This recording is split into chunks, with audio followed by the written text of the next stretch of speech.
की राजधानी दिल्ली से एक बहुत बड़ी खबर सामने आई।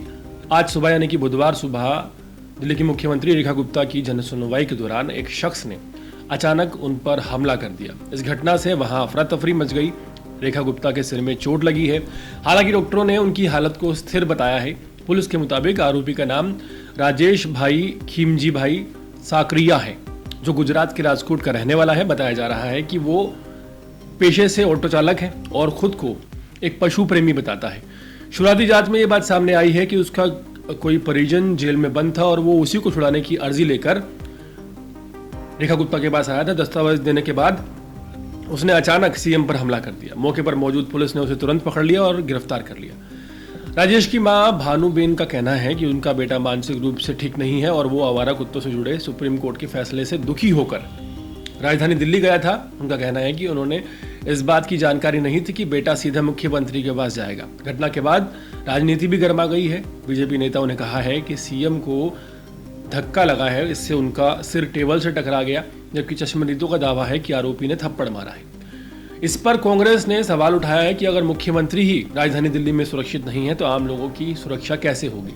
वहीं आम आदमी पार्टी की आतिशी ने भी कहा है कि लोकतंत्र में विरोध की जगह है, लेकिन हिंसा किसी भी हालत में बर्दाश्त नहीं की जा सकती।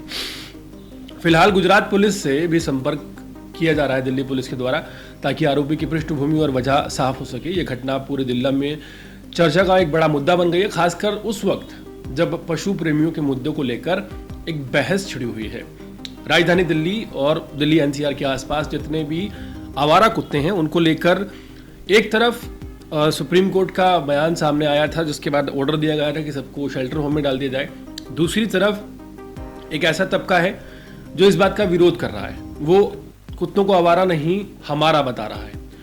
वो सभी लोग जो कुत्तों के पकड़े जाने का विरोध कर रहे हैं, उनसे अलग ही विचारधारा लोगों की नजर आ रही है। सोशल मीडिया पर दो धड़ों में लोग बटे हुए नजर आ रहे हैं। हाल ही में राजधानी दिल्ली के सेक्टर 16 और सेक्टर 3 में रोहिणी के कुछ लोगों के ऊपर एफआईआर भी दर्ज हुई है। ये वही लोग हैं जो कथित पशु प्रेमी हैं, जो कुत्तों को बचाने की बात कर रहे थे, लेकिन जो इनका व्यवहार था वो काफ़ी ज़्यादा संदिग्ध था। एमसीडी के द्वारा भेजे गए एक पशु चिकित्सक और जो वर्कर थे एमसीडी के, उनके साथ ना सिर्फ बदसलूकी की गई, कुत्तों को छुड़ा लिया गया। तमाम तस्वीरें सामने आई हैं और उसके बाद एफआईआर भी दर्ज हुई। और अब राजधानी दिल्ली से ये खबर सामने आती है कि एक शख्स राकेश, जो कि गुजरात का रहने वाला है, गुजरात के राजकोट से वो राजधानी दिल्ली आता है जन सुनवाई के लिए।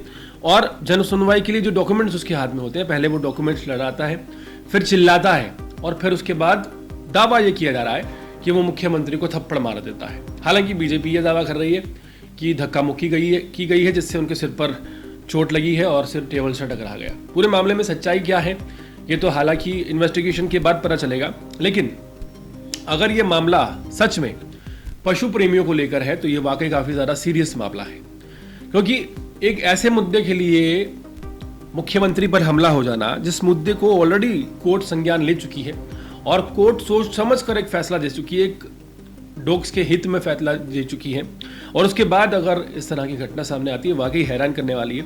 एक तरफ ये खबर इसलिए भी बड़ी है क्योंकि दिल्ली की मुख्यमंत्री पर इस तरह से किसी का हमला करना काफ़ी ज़्यादा निंदनीय है, और दूसरी तरफ अगर बात की जाए पशु प्रेमियों की, तो पशु प्रेमियों का जो हौसले हैं वो लगातार बुलंद होते जो नजर आ रहे हैं। हालांकि उन्हें चाहिए क्या, इस बात को समझ पाना लगभग ना के बराबर है।